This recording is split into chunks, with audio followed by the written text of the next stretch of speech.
So for the second hour, what we're planning on doing is discussing one of our other projects. And this project is slightly different. Well, actually, it's completely different. But this one is talking about critical infrastructure. And this project we also did through the International Cybercrime Research Center, which is housed in the School of Criminology at Simon Fraser University. And apparently the wrong screen is being shared. So this presentation is about critical infrastructure, but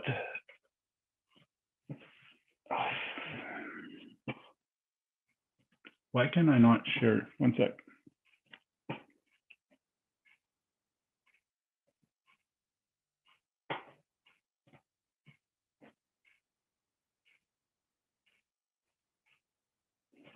You would think I would be used to Zoom by now, but there is no option to share the second screen for whatever reason. So this presentation is about critical infrastructure, which we did as part of a grant that we received by Natural Resources Canada, where we were looking into how hackers and other similar organizations discuss critical infrastructure in extremist forums, in hacker forums, and similar. This grant was done by me, Noelle, and Cicilia, and Naomi, who are all present. And this presentation will be more of a tag team presentation where we pass off the presentation to each other, depending on who helped on what section of the project.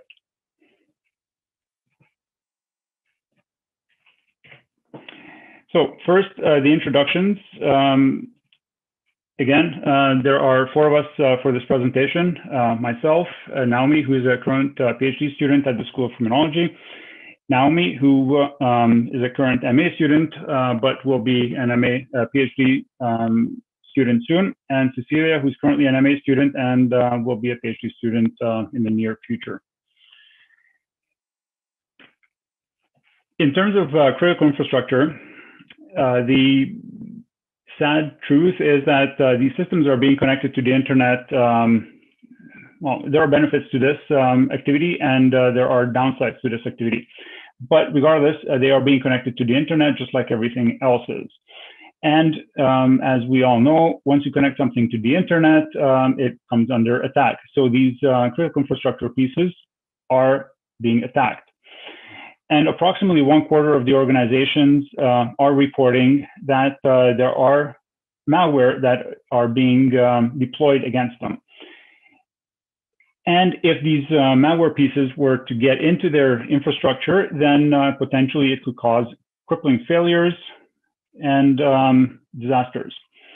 A very recent and unfortunately good example of this is the pipeline ransomware that occurred just a couple of weeks ago, which shut down a couple of oil pipelines in the US and led to gasoline shortages across parts of the US, eastern parts. For the purposes of this presentation, an infrastructure is defined as critical if they provide an essential and routine function, no handy or rapid substitutes exist, and if these were disrupted, then there would be non-trivial harm. Further, they tend to be very much integrated with each other, so there could be a cascading effect. Different countries define critical infrastructure differently. Here in Canada, we have a smaller list than, for example, in the US. We are not here to debate what is and is not critical infrastructures. We will present how these critical infrastructures are portrayed online, how much information we can gather about them, and what sort of threats these hackers pose. For the progression of these systems, there are two major trends. If we wanted to compare CI infrastructures or CI systems from say 20, 30 years ago to how they look like today. The first trend is that 30 years ago, all of these systems were very much proprietary. They developed, they constructed these systems that were proprietary. No one knew what the default passwords were. The instruction manuals were not found publicly on the internet, and you needed very specialized techniques and knowledge to be able to access and use these systems. That opposed to today, these systems are built using commercial off-the-shelf components. These systems are known. They have their manuals online, which means we can look up default passwords, and we can go into our local electronics store, buy a router, test it, find a vulnerability, and then go and try to use that same vulnerability at a critical infrastructure that happens to use the same router, for example. So we have a much easier access to the components that make up the CI facilities. The second trend is that these systems are being connected to the internet, which means that now they are reachable by anyone on the planet, which means that they become vulnerable to attacks. Attacks could be by hackers who are motivated against CI facilities, which I would say is probably a small population because there's no financial benefit to them. And they can also be under attack by nation states, which are much more motivated to enter these facilities because it gives them a competitive advantage in case something goes wrong. By wrong, I mean something escalates to an actual conflict, for example. So one possibility to secure your system is simply to update. As we're always encouraged, we should be always updating our operating systems, our applications. We are told that these updates are necessary because the more updated something is, the more secure it is. Unfortunately, this is not always the case in practice. And humans being humans, we tend to not update. If something's working, let's keep it that way. One example of this is something called a vulnerability called Microsoft Internet Explorer, RDS ActiveX. The details of this vulnerability are not important. The point here is that this vulnerability was first observed in 2006, and it was patched by Microsoft in 2006. But it was still the second most observed vulnerability 8 years later, which means that this vulnerability was never patched. The systems that were running Microsoft Internet Explorer were not being updated. Why could that be, especially within a CI infrastructure or system, is because updating something in a critical infrastructure could be dangerous because it could break something. If we update one thing, it could fail, or it could cause something else to fail. And if something fails in a CI system, it could cause the entire thing to fail, and that could lead to massive troubles. So updating something could be very risky, and if it works, then don't fix it. So we tend not to update. In this case, the saying, or the modified saying, is damned if you update and damned if you don't. So you have to be very, very careful in making sure that you test everything to death before you update and roll it out in production. A couple of examples of malware that have targeted CI. In 2013, it was revealed that 50 types of malware were in the wild that were specifically targeting the energy sector, so just that one sliver of CI. In 2014, dozens of turbines and controllers were infected by spy malware in a single US energy provider. In February 2016, the article link is at the bottom. There was an article in the New York Times that detailed a plan called Nitro Zeus that was developed by the US to disable Iran's air defenses, just in case that attack was needed. they developed this plan. It involved thousands of military and intelligence personnel, tens of millions of dollars, for the sole purposes of developing a piece of malware. And this malware was very specific against Iran's air defenses, communication systems, and parts of their power grid.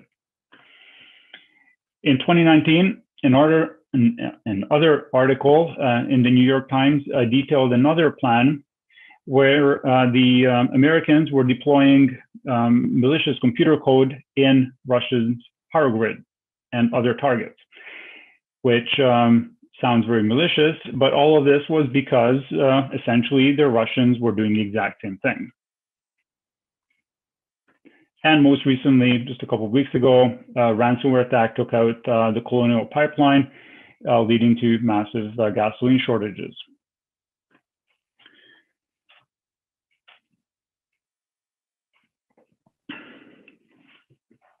Okay, thanks, Richard. Do you want me to continue? Please. Yeah, awesome. Okay.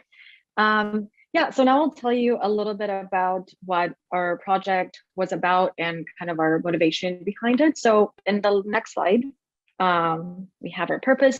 So we set out to find out, we wanted to kind of investigate potential cyber threats and cybersecurity concerns that critical infrastructure providers in Canada are facing currently, so that we could better help prevent and protect them. So that was our initial objective. So we first conducted a literature review, which is in our next slide. And overall, what we found was that there wasn't much data on critical infrastructure threats in Canada. For obvious reasons, companies are pretty hesitant to discuss vulnerabilities because, of course, that puts them at higher risk if we know where they are weak or where they need help. So we found two studies that we felt were very helpful in our review of the literature and in planning and guiding our research questions and our study. So the first one was a pretty recent one published by RENS in 2019, which surveyed mostly large companies in Canada. And they found that surprisingly, only 30% of companies had a chief information security officer, a written cybersecurity program, and regular security audits, which are usually thought to be the minimum security requirements that a company should take to protect itself. And interestingly, we found this to be true in our own study, it was extremely difficult for them to get a response from smaller companies. In fact, they reached out to over 2,000 companies across Canada, and they only heard back from 200. So we run into very similar difficulties, especially as we conducted this study during the pandemic. And then a second study that we found very useful was Graham 2012. And they highlighted that he highlighted that one of the most important vulnerabilities to critical infrastructure in general is the increasing interconnectedness of these critical infrastructure systems. So as different infrastructure is connected and relies upon each other, an attack on one system might heavily impact other critical infrastructure, kind of like a domino effect. So we need to consider the huge risk that not protecting our critical infrastructure poses to Canada as a whole. And lastly, Public Safety Canada has created some reports with advice on how to protect critical infrastructure in Canada, and they have some really good information. However, in terms of actual data on Canadian critical infrastructure, that's still sort of a work in progress, and we didn't find much. So in my next slide, if we can do the next one. So this is sort of the four main components that we had planned at the beginning of the project, right before the pandemic. So we attempted to conduct a survey. That was the part that I was in charge of Canadian critical infrastructure companies. Unfortunately, we're still hoping that at some point we'll be able to do that, maybe after the pandemic, but we were unable to get a good enough response to present meaningful results. We also conducted some in-depth interviews with critical infrastructure experts. And we'll also present the bulk of what we're presenting today is the analysis of our online forums and an open source intelligence analysis. where we looked at what kind of information is available out there for people and people, malicious actors, if they wanted to learn how to hack or how to cause damage to critical infrastructure. We wanted to see what was out there, what was available. And we also analyzed forum IP addresses and conducted a qualitative thematic analysis to see what people were talking about online that could be of use to protect critical infrastructure in Canada. So yeah, thanks. I'll pass it over to whoever's next. So the forum analysis, before we get into the results, I will discuss the methods. We have a web crawler at SFU, which is housed in IT services that has a number of crawlers that can go out to a series of VPNs and collect data from different targets that we're interested in collecting data from. And then we can analyze this data in multiple different ways. We can make use of image hashes, which we've done for other projects. We can make use of the registrant information for different websites, and we can geolocate certain things. And all of this, well, except for the geolocation and the registrant information, also applies to dark web content. So for the purposes of this specific project, we're focusing on online forums.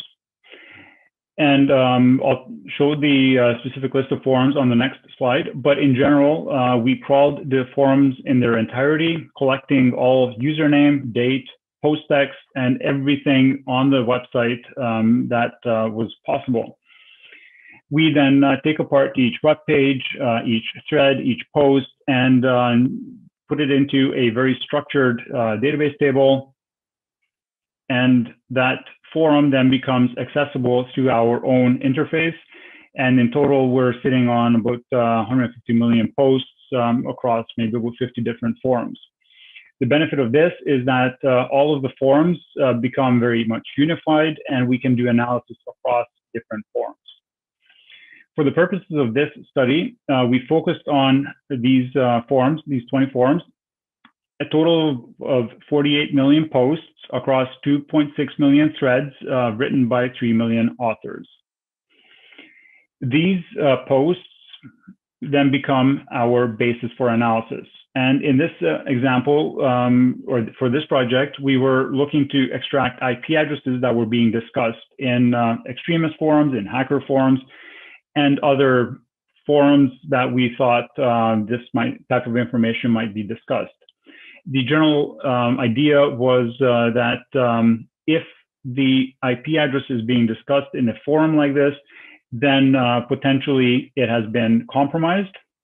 And if we can connect the IP address to a CI facility, then we can infer that that facility was compromised.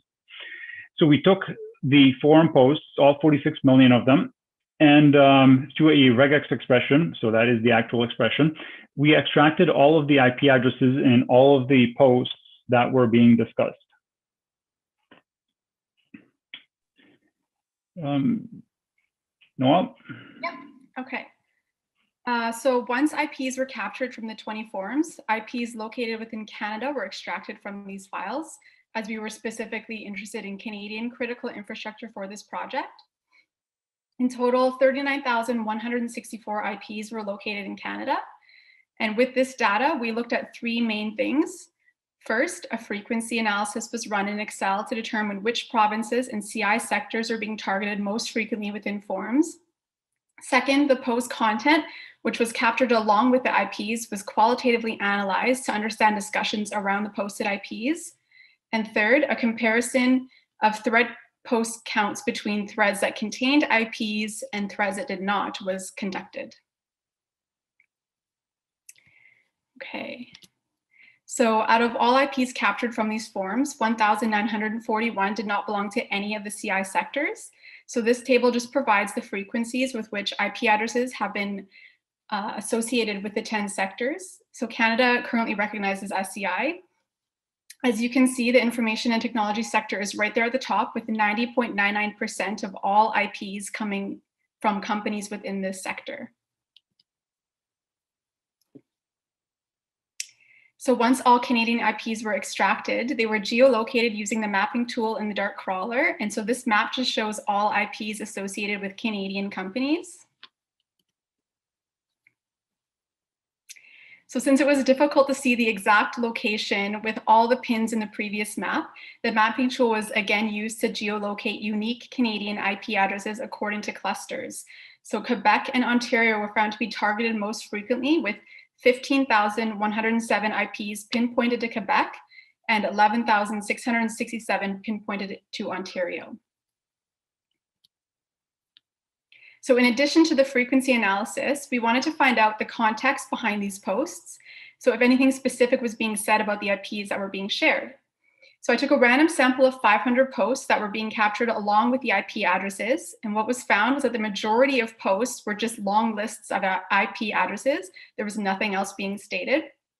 The second most common posts were just lists of proxies, which can be used by malicious actors to hide their identity. But the third most common posts were those lists of IP addresses, which included company name and email. So therefore, posts in this code seem to be possibly more important as specific company information was made explicit. So this could just indicate potentially higher threats. So we also decided to take a look at thread post frequencies to see if there was a difference in posting behavior when IP addresses were being discussed. Overall, it was found that threads containing IP addresses that had over 2,000 posts made up 1.25% of all posts containing IP addresses. Threads which did not contain IP addresses that had over 2,000 posts made up just 0.15% of all posts that did not contain IP addresses.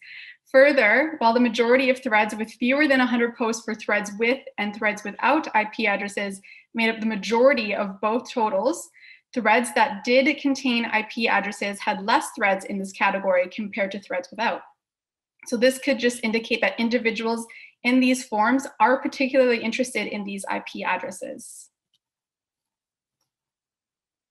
So in addition, a keyword analysis was also conducted within the same 20 forums. So we compiled a list of 84 keywords and searched them using the Dart crawler. Over 6 million posts were discovered to contain at least one keyword among all of the forums. And since this number was exorbitant, a random sample was employed to capture a smaller amount.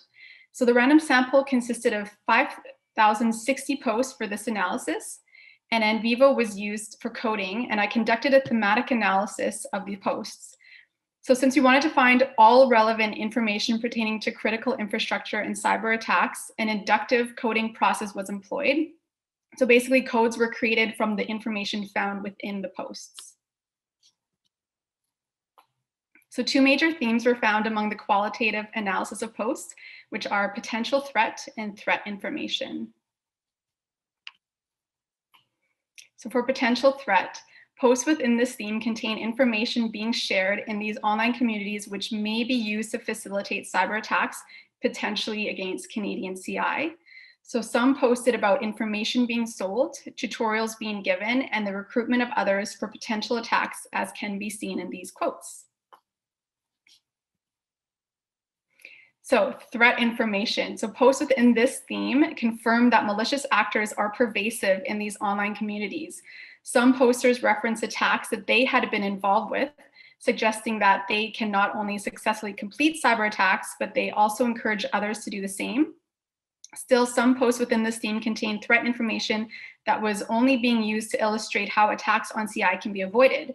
It is important to note that although the posts within this theme may not be used in attacks, they provide emphasis for the point that the cyber realm is not as secure as it should be.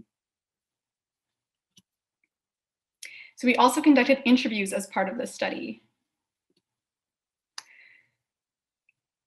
So for the interview portion of the study, a purposive sampling technique was chosen in which individuals with specific knowledge on CI cybersecurity would be recruited for interviews. So this narrowed down the population of potential interviewees to those owners and operators of both government and privately owned CI. We recruited interviews through the surveys that we had distributed, as well as through known contacts. So who did we interview? We ended up getting just 2 people to participate in this interview. The first was a cybersecurity professional working for the government, and the second was an operator of a CI company. So Richard and I interviewed both participants over the last summer using a semi-structured approach. And these are just some of the questions we use for interviews. All right, so there are three major themes. So following both interviews, notes from one interview and transcription from the other were then imported into NVivo for thematic analysis. So an inductive approach was used to find codes from the information within the interviews. From this data, 9 unique codes were discovered, and from these codes, 3 unique themes emerged. Cybersecurity is not ironclad, the risk as we know it, and the web of CI security. Okay. So, cybersecurity is not ironclad. The content within this theme acknowledged that Canada's CI cannot be considered completely secure. This weakness within CI cybersecurity may be related to the lack of emphasis companies seem to place on cybersecurity. Both interviewees commented on cybersecurity training practices and how the current state of these practices have not been conducive to setting cybersecurity as a high priority. The risk as we know it. So the operator of CI whom we interviewed did not feel as though their sector was at risk of a cyber attack, partly because they felt their security was good and partly because they thought other types of attacks were more likely. Yet the security analyst suggested that there are specific provinces that are most at risk of a cyber attack. Overall, though, there did seem to be consensus by the 2 interviewees on who would be most at risk of a cyber attack. So this consensus implicated smaller companies as having the least amount of cybersecurity. They were considered as being less prepared compared to larger companies. And we have the web of CI security. As stated by the operator we interviewed, apparently those workers at the federal level don't really understand how deep the sector interdependencies run. And as found in this theme, even though these sectors are so interconnected, there doesn't seem to be much in the way of information sharing. So the majority of sharing occurs at round table meetings or through associations. So if there isn't anyone from a company attending these, then it's just all up to emails. So for the 5th part, we did a open source intelligence analyzing the online information that's related to critical infrastructure. And for methods, we for the research, we composed a list of 81 keyword query that is similar to the keywords we used for the previous forum analysis, but on open source websites such as Google, YouTube, and Reddit. The initial sample we include displayed approximately 4,000 web page results from Google and Reddit, and then we randomly selected 70 videos for the YouTube to analyze the content of these.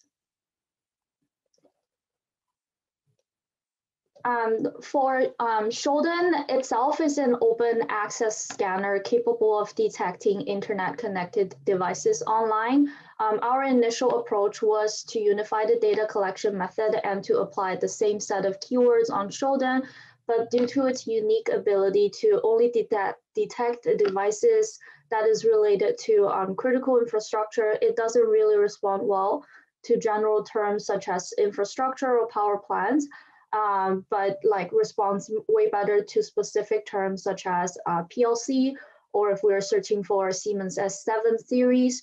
So we ended up modifying the original list and searched only specific models, manufacturers, and device numbers for Shodan that is related to Canadian critical infrastructure. And inductive coding and criterion sampling were used to filter out websites that did not provide enough insight on hacking against CI systems. We also only included contents that are posted from January the 1st, 2015 to July the 5th, 2020 as a control to make sure the information we analyzed are all up to date. The final sample included for the study included 228 websites, 16 videos from YouTube, as well as 6 subreddit communities and threads that fit the inclusion criteria we have set up for the study. Our results indicated a total of 3 main themes emerged from the final sample, and 2 of the major themes each has 2 and 3 sub-themes identified. A majority of the data we found belonged to the first theme in direct reconnaissance data, followed by proof of concept codes, and then educational materials that are related to hacking. The first main theme includes data that are really helpful for hackers in the planning phase of a cyber attack. Since hackers need sufficient knowledge on the functioning and interactions of physical, cyber, and control layers of different industrial devices, and main sources of information comes from online communities, public advisories, open access journals and conferences, as well as user manuals and blogs. Open web communities such as Reddit do allow users to share hacking-related information, but contents that are illegal and self-incriminating are prohibited on these platforms. Only a small portion of the threads will share contents that are related to cybersecurity, while a majority of the other posts tend to focus more on general hacking and vulnerability info. Advisories are slightly different from forum posts, as they were able to notify hackers the vulnerability they should target on targeted critical infrastructure. For example, a hacker could learn from a recent advisory online that a device is exploitable by using certain malware, and then they can plan on the attack before the vulnerability was patched.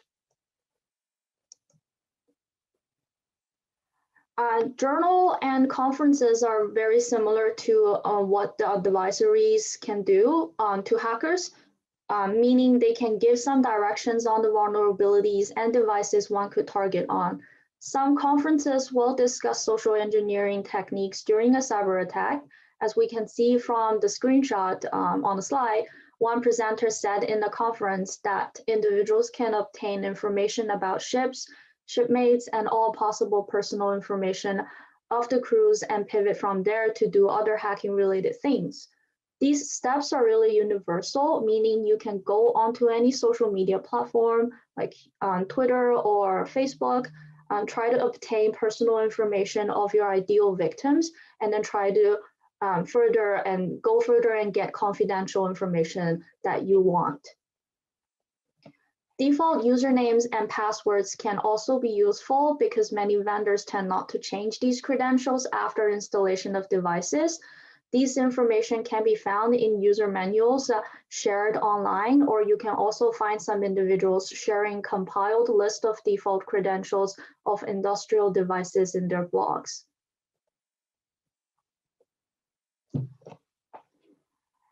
A lot of sniffing software online or similar share similar functions as Shodan.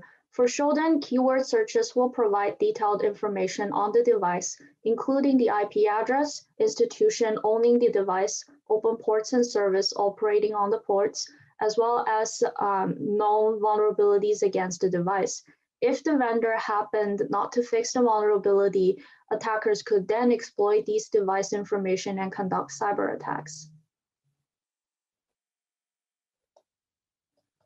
Simulation software are provided to engineers and students, since a lot of the industrial devices require specific coding skills to operate the systems. With these programs, attackers could practice programming and identify the command algorithms that make systems operable and inoperable. Software and tools for penetration testing and vulnerability assessments, on the other side, are accessible to everyone on GitHub, including hackers who are interested in SCADA hacking. So there are a lot of these softwares and tools that are freely available, or they have a version of free trial that you can download from many open access websites. And then we move on to demo videos. These demonstration videos are basically videos showing how vulnerabilities could be exploited and hacked. These videos typically are just screen recording of the inputs and outputs of the hacking process. No further information about the access of a copy of the exploit or source codes, or the entire hacking process is provided. So far, we're not so sure about the real use and impact of these videos, nor can we find any studies discussing them. So we're only proposing during this research that these videos may be helpful for hackers in some way, potentially when they're trying to recreate a malware for a future cyber attack. The two main websites you can find proof of concept codes are Exploit Database and GitHub. These two are the websites that I collect majority of the information from this research were from. There might be some more websites, but I just didn't find them during when I was doing the research last summer. The decision to share POC codes is actually very controversial. It was initially proposed to allow researchers to perform and understand the exploits in order to develop and enforce better mitigation strategies to protect these industrial devices. However, the issue with fully disclosed codes is that firstly, many vendors are very reluctant to patch their systems on time, even when there are newer versions of software and patches released into the public. And then, so by not patching their systems, they're exposing the devices to higher risks. And additionally, hackers could reverse engineer the POC codes and then turn the concept codes into active exploits and use them against critical infrastructure. And the last theme from the OSINT data was related to educational materials found online. Tutorial blogs and videos both are really helpful for giving instructions on how to write and exploit vulnerabilities. And there are plenty of how to write buffer overflow codes, denial of service attacks, and how to get root access into a system tutorials online. These are all common attack strategies against industrial systems, so hackers can learn these strategies and use them against the devices that are connected with critical infrastructure. And training courses are also offered online, but these are typically designed for technology professionals of ethical hackers. These websites do try to make sure that training was done for legitimate purpose, and they're going to ask for valid company names, worker university emails, and home addresses to validate that you're actually taking these courses for a good purpose. But these measures cannot really block malicious hackers from learning these hacking skills, because as a hacker, you could always use a fake credential or find some other identity online in order to register for these courses. And moving on to our conclusion for this entire research. And for the OSINT analysis, and through qualitative analysis of all of these hacking related data we gathered from public websites, we conclude that these data and tools are capable of inspiring attackers on planning and conducting cyber attacks, allowing them to design efficient attacks against ideal targets and result in disruptions to critical infrastructure. And based off from what we have found, we recommend that mitigation strategies such as employee training on cybersecurity, routine vulnerability assessments, and system maintenance performed by facilities and vendors should be applied to protect the infrastructure from future attacks. Okay, so for the IP analysis, there was no context given to IP addresses shared within the posts. However, the large list of addresses, some of which contained company information, can be used by malicious actors. The information and technology sector was found to be most frequently targeted at 90.99%, followed by the government sector at 2.03%, suggesting that these sectors may be at higher risk of an attack. The majority of these IP addresses were captured from the forum Black Hat World, indicating that this is an especially significant forum for information of this type. And for the keyword analysis, people are actively discussing attacks against critical infrastructure within these forums. So these posts range from attacks that have been completed to recruitment and tutorials on how to complete them, making these forums a good source of information for malicious actors.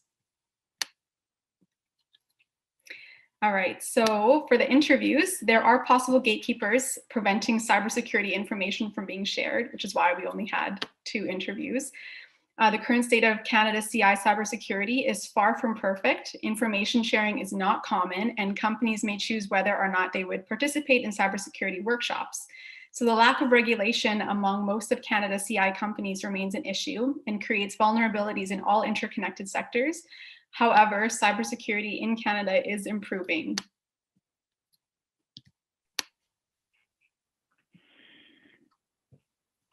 So to wrap up the presentation, I'm somewhat hesitant to say I like this quote. It is very accurate, although I don't really like the meaning of it.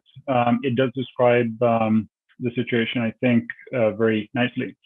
Is that the major thing that we know about control system security that most people don't understand is that there is none, unfortunately. Fortunately, based on some of the discussions that we've had with people who work in CI, they are taking very strong precautions, putting up VPN systems, multiple layers of security, air gapping, and all of that. So the situation is definitely improving. Thank you. In terms of questions, I have a number that came in throughout the presentation. So if you have any questions, please do send them, and I will start going through the questions. The first one, in the order I received them. Hacker forums can be full of scammers and stories. Was there any way to verify the claims made about techniques or breaches? I will say that there is no real way to verify these claims. We tried to verify some of the claims through searches around news stories. So if someone posted, hey, I broke into company X, then we try to find some articles or news or some press releases that would either say that that happened or did not happen. But aside from possibly engaging with the community where these news stories are being posted, or these events or details of these events are being posted, there is no real way to verify that this is true or not. A second question, were there any clear contrasts between each of the data sets that were collected? We collected data from a couple of different sources, one being forums, but even within forums, there were multiple different types of forums. I'll bring up the list so I can make references to them. Some of these forums, for example, 14 is a right-wing community that could potentially be discussing threats against critical infrastructure, but their target was not that. Meaning, if they are discussing that type of content, then it is likely not in the sense of hacking into that, as opposed to Forum 157 or 193, which are essentially hacking forums. These very large forums are discussing these targets as potential targets where they actually want to break in. So they're discussing potential break-ins, they're discussing tools. We also looked at open source data, which was yet again slightly different in that they're not discussing actual break-ins, but they're discussing the tools that can be used for these break-ins. All of this data, it would be missing what I would think is the real threat, which are the nationally funded hackers, which are probably not going to boast in hacking forums, but these nationally funded hackers are going to probably take the information from these forums, from these open sources, and act on them. So although they are not going to actively post, say, yeah, I hacked into company X, if someone does hack into company X, these organizations or these nationally funded hackers are going to act on it and potentially use that information. And that's what we were trying to find. What information is out there that could be acted upon in order to break into critical infrastructures? And if that is the problem, then the largest hacking communities are the best sources of this type of information. And if we're interested in the tools to use these, or the tools used by CI organizations, then open source intelligence or open source sources like tutorials on YouTube would be very valuable to them. Another, is there different levels of educative content on different platforms? Yes, we found different types of tutorials, and tutorials in depth. There are some conference presentations that go into a lot of in-depth detail as to what these tools are, how you can use them to break into different organizations. Those are probably the best places to learn about how to break in, but I never said that. A decade ago, 3 oil companies in the US were advised that they had been a victim of an APT, advanced persistent threat, by the FBI. So they were told by the FBI that these companies were victims of APT. In 2021, an oil company becomes the victim of ransomware causing a major outage. Can Canada learn from the mistakes of the past, or is it likely to follow the example from below the border? My answer to that is yes, we can learn about how these events occurred. The ransomware example is probably likely to be caused by someone clicking on a malicious link or being tricked into running something on one of their computers. So a lot of educational progress can be made if we employ tutorials, educational material within these organizations, and educate everyone working within them to take precautions as to what can be clicked on and what cannot. But even these educational campaigns have been shown to be not foolproof. So we need both a technological safeguard and we need an educational component as well. Aside from that, our sense is that not necessarily a result of this project, but our sense from the other projects that we've done that deal with hacking and hackers is that a lot of these hacks are accidental in a sense, is that these hackers are trying to break into many different locations, and it just happens that company X falls for it. It's quite likely that company X is not the only target.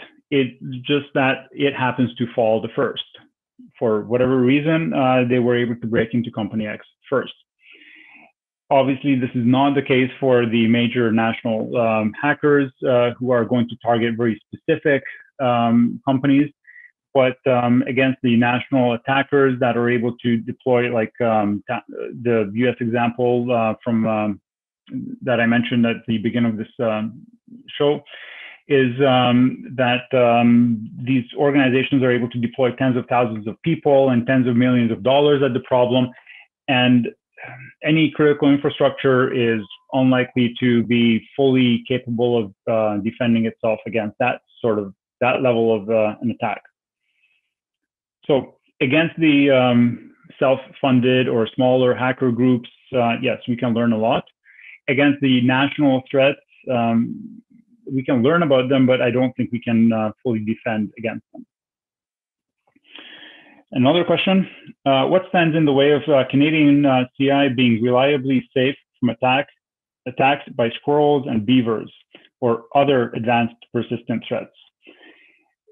I'm not sure if the other advanced persistent threats implies other Canadian wildlife or not, but we do have our own unique issues. Just last month, a beaver took out the internet in a city here in BC.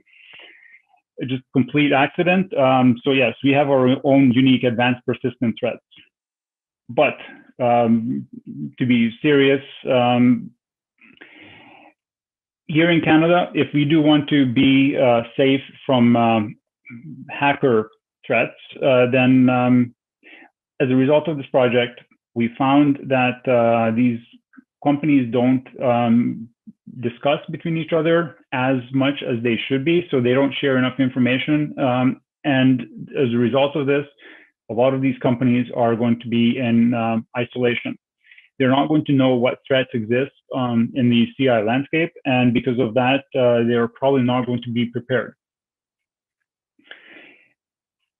So my suggestion for this, as a result of this project, is that here in Canada, and I would say this can be generalized to anywhere, these organizations need to share these threats between each other so that they can, as a collective, be better prepared. Final question I have is, should we forget all of this and just invest in massive amounts of insurance to pay for the decryption keys and to rebuild afterwards? Whether you pay the ransomware attackers or not, and whether you can insurance your way out of threats by national hackers, I doubt it. If we get insurance to pay for these, in a sense, we're just encouraging the attackers. Say, yeah, come attack us, we'll pay you, and then move along. That might not be the safest way out there, or way out of this problem. But even if we're talking about insurance, the insurance is only going to solve the financial problems of this. If we have a national hacker group that is trying to attack us or preparing to attack us in the future, and is therefore infiltrating our own networks and getting a lay of the land and slowly infecting other computers so they can monitor, etc. If they want to take us out or take out some CI infrastructure, then insurance is not going to be sufficient for that. So those are the questions I have. If anyone has any questions, I'm happy to discuss. Otherwise, thank you very much for listening.